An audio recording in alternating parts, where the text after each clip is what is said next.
자, 백제의 어두운 터널. 5세기부터 시작됐던 백제의 어두운 터널 기억하십니까? 먼저 비왕부터 다시 한번 복습을 해보면 흑룡이 나타나서 죽었다. 그 다음에 계로왕이 있었습니다. 여기는 장수왕이 수만 명을 친히 이끌고 와가지고 여기는 계로왕도 문주왕이 있었죠. 권력을 쥔 해구가 보낸 자객한테 암살을 당한 거예요. 그러니까 연달아 왕이 지금 셋씩이나 죽은 거지.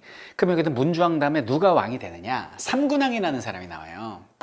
이 사람은 아예 정답 아닌 걸로도 안 나오는 사람이에요. 삼군왕. 이 삼군왕이 왕 된 이유가 뭐냐면 이 사람은 나이가 13살밖에 안 돼. 애기야. 그래서 아마 해구가 자기는 귀족이니까 왕이 될 수는 없으니까 왕 중에 하나 앉혀야 되는데 아들이기도 하고 애기기도 하니까 자기가 쥐고 흔들기 좋을 거 아니야. 그래갖고 앉힌 걸로 추정이 돼요. 근데 이제 문제는 뭐냐면 여기는 삼군왕이 13살이라고는 하지만 그래도 좀 뭐라고 그래야 되나 영민했던 모양이야.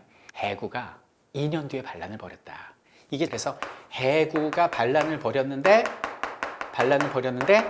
이거 반란을 진압을 했어. 삼군왕이. 와, 그럼 이제 백제 살아나는 건가요? 갑자기 죽어. 그래, 갑자기 죽었다. 야, 기록이. 이 어떻게 된 거야? 큰일 났습니다. 이래가지고 여기는 이제 백제의 귀족들이 모인 거예요. 모여가지고 다음하면 어떡할 거냐 이거. 그래도 이제 왕실의 피가 흐르는 누군가를 해야 되는데 누구로 왕을 앉힐 거냐 해서 왕족들을 물색하는 거야. 띠디디디디디디디디디 물색을 하다가 딱 찍은 왕이 누구냐면 오늘의 주인공 동성왕이에요. 그럼 여기는 동성왕이라는 사람이 왜 왕이 됐는가? 이 사람이 잘나고 똑똑하고 위대해서 왕이 됐을까? 아니, 그 반대로 본 거예요. 첫 번째, 이 사람은 국내 지지 기반이 없어. 세력이 없다고요. 정치라는 게 뭐야? 이 조직과 세력의 싸움이거든. 세력이 없어. 세력이 왜 없는지 알아요? 왕족이나 아버지 이름이 곤지인데 어렸을 때 일본에 데려가서 일본에서 살다 왔어. 그 일본에서 살다 보니까 국내 세력이 없잖아요. 그게 만만한 거예요. 두 번째, 나이가 어려. 나이가 15살로 추정이 됩니다. 그 당시 이제 후보군 중에서 어렸겠지 제일. 그럼 뭐 국내 지지 기반도 없겠다. 나이도 어리겠다. 이거 일단 딱 허수아비처럼 앉혀놓고 우리가 해먹어야겠다. 이 생각을 한 것 같아요. 그래갖고 어린 나이에 동성왕이 왕이 됐는데 그들은 몰랐죠.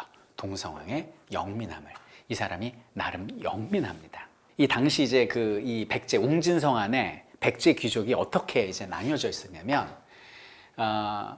서울 그 한성에 있던 왕을 문주왕을 모시고 내려온 남쪽으로 내려왔다. 건너왔다. 남쪽으로 건너온 귀족이 있어요. 서울 살다가 내려온 귀족. 이게 이제 남래 귀족이고 또 하나는 뭐냐면 원래 웅진성에 살던 토착 귀족들. 이렇게 파가 나뉘어져 있었거든. 근데 여기는 남래 귀족이 사실상 힘이 있었고 여기는 남래 귀족이 동성왕을 왕으로 만들어주고 이들이 지금으로 따지면 집권 여당, 야당 들어봤지. 그냥 여당이 돼갖고 그냥 정권을 휘두르고 있는 거예요.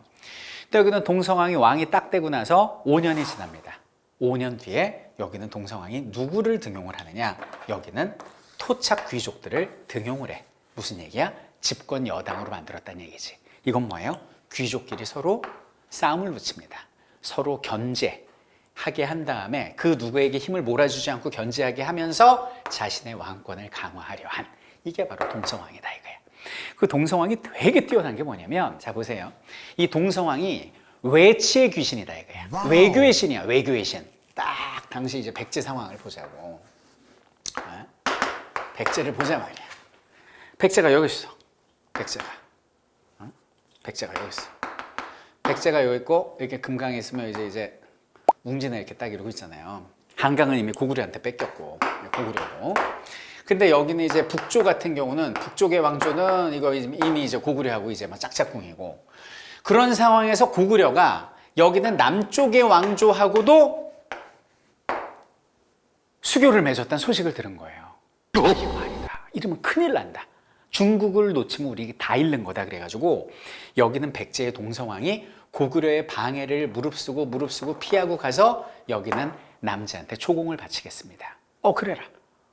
남쪽에는 제 나라. 그러니까 남조에게 조공을 바치겠습니다. 그래서 여기는 남조와 교류를 하게 된 지금으로 따지면 국교를 맺게 된 그 외교술의 달인이 여기는 동성왕이에요. 그러니까 기록엔 간단해요. 고구려의 방해에도 불구하고 남조와 교류를 하였다. 이 한 줄이지만 그 그 한 줄을 만들기 위한 그 수많은 그 음모와 고난과 그거를 뛰어넘는 거는 우리가 정말 그 상상 그 이상일 것이다 이거지. 백제하고 신라하고 어떤 상황이었어?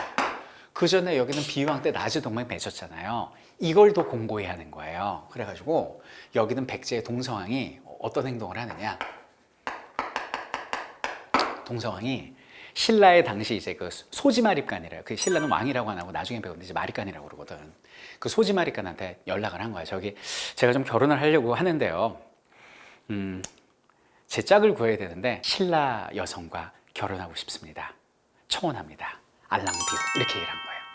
그러면 소지마립간 입장에서 또 어떻게 그거를 마다해요? 아유 좋습니다 이렇게 된 거지. 그래가지고 여기는 신라에 그 관직이 있어요. 이찬이라는 관직이 있는데 이찬이라는 관직을 가진 비지란 사람의 딸을 이렇게 시집을 보내요. 그래갖고 동성왕의 왕비가 신라 여자가 된 거야. 그럼 신라 입장에서는 뭐가 되는 거지? 약간 무슨 저기 사위 비슷한 게 되니까 신라 입장에서는 좋은 거고, 동성왕은 이게 왜 좋은지 알아요? 왜 굳이 신라 여자를 들였는지 알아요? 잘 보세요. 두 가지가 있는데, 첫 번째, 만약에 국내에서 자신의 왕비를 들인다면 남래 귀족의 뭐 딸이거나 토착 귀족의 딸이거나 둘 중에 하나일 거 아니야. 그럼 만약에 이쪽 귀족의 딸이 자신의 비가 되면 그 권력을 등에 업고 이것들이 또 막 쥐고 흔들 거 아니야. 근데 신라 여자가 이렇게 시집을 와버리면 얘들이 힘을 못 쓴단 말이야. 이게 그게 첫 번째 이유고, 두 번째는 뭐냐면 신라 입장에서 사위거든요. 그럼 만약에 동성왕이 잘못되면 신라가 가만히 있겠습니까? 이게 기가 막힌 거야. 대박이라. 근데 사실상 이 모든 것들을 디자인한 디자이너가 있다. 디자이너가. 그 책사가 누구냐? 바로 백가예요. 백가. 동성왕의 책사. 이거 어디다 쓸까? 백가. 동성왕의 사람 백가. 이 책사지 일종의. 사실상 동성왕의 왕권은 절정에 오릅니다. 절정에 오르고 이제 누구도 동성왕을 넘볼 수가 없어요. 근데 유일하게 여기는 동성왕한테 어휴 잘 잤어요? 아유 전화 뭐 어떠세요? 툭 치고 맘먹는 사람이 있어. 누굴까?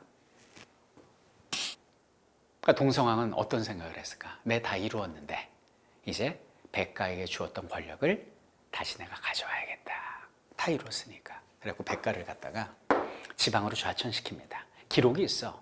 백가야, 지방에 가서 너 지방관 해야겠다. 그러니까 백가가 뭐라고 그러는지 알아요?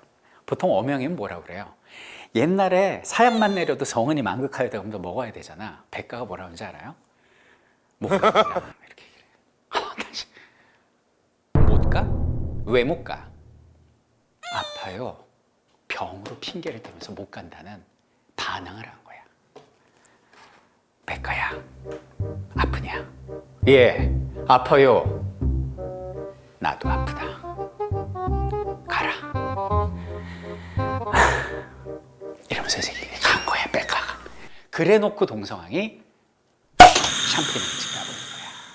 얹혀 사는 거 아니야? 어떻게 보면 여기는 웅지네. 근데 백성들한테 구휼 하시죠. 구휼이 뭐예요? 곳간에 있는 국가의 곡식을 갖다가 백성들한테 나눠주시고 어렵게 있는 백성이 많습니다. 그런데 그걸 안 듣고, 그러니까 요즘 우리로 따지면 이거 한 거야. 왜? 이미 내 다 이루었다라고 생각을 한 거지. 여러분들 그런 말 있지 않습니까? 가장 잘 나가는 시절이 가장 위기의 시점이다. 그걸 이 사람이 모른 거예요. 그래서 막 이걸 한 거지. 이걸 하니까 여기는 동성왕으로 모시고 있던 귀족들조차 이건 아니다 그러면서 이제 등을 돌리고 왕 주변을 떠나기 시작한 거지. 그때 쫓겨나 있던 백가가 어떻게 하겠습니까? 때는 이때다. 왕이 미쳤구만. 내가 지금 왕을 제거해도 왕을 막거나 비호할 만한 세력은 없겠구나. 시작한다. 거사 보내가지고 이렇게 동성왕이 갑니다. 저는 오늘 이 동성왕을 일부러 따로 한 편을 뺀 것이 뭐냐면, 이 사람 진짜 시험에 안 나온다니까요. 아니 안 나오진 않아. 정답으로 안 나온다고. 그래서 우리가 너무 몰랐던 건데, 비록 우리의 학교 시험에서는 저 구석에 있는 별로 중요하지 않은 인물인지 모르겠지만 우리 인생 시험에서는 정말 빈출이라고 그러죠. 자주 출제되는, 인생의 시험에 정말 많이 교훈을 주는 완전 별표 짱이 여기는 동성왕입니다. 첫째가 뭐였어요? 어려운 상황에서 왕이 됐는데 약 5년간 때를 기다리고 그리고 정적들을 싸움을 붙여서 왕권을 강화하는 모습을 보여줬고, 그리고 여러 외교, 국내에는 답이 없으니까 외교 관계를 통해서 자신의 기반을 공고히 했는데, 오히려 일본에 살아서 국내에 정치 세력이 없다는 걸 역으로 이용해서 일본과의 국교를 체결하고, 신라의 여성을 들여서 또 왕권을 공고히 하고, 그리고 나중에 어떻게 보면 그걸 도왔던 사람을 정치적 배신이긴 하나 어떤 사연이 있었겠지, 그를 완전히 귀양까지 보내면서 완전히 자기 세상을 만들 때까지의 그의 어떤 삶은 제가 볼 땐 드라마 한 편이에요. 시즌 3까지 나올 수 있어. 그런데 문제는 하나, 샴페인을 너무 일찍 땄다는 거. 가장 잘 나갈 때 겸손한 줄 모르고 그냥 허리띠를 풀어 헤치고 긴장감을 낮추고 소위 말해서 이제 향락에 취했다는 거. 절대 그러면 안 된다는 교훈을 우리에게 준 것이 동성화입니다. 자, 이제 백제가 이제 완전 꼬꾸라지는 거 같죠? 백제가 완전 꼬꾸라지는 거 같죠? 이 백제가 그래프를 보면은 쭉 잘 나갑니다. 그러다 확 꼬꾸라져요. 그럼 이때 누가 있었습니까? 근초고가 있었습니다. 근초고 4세기였죠. 전성기. 확 꼬꾸라지는 게 이제 5세기였어요.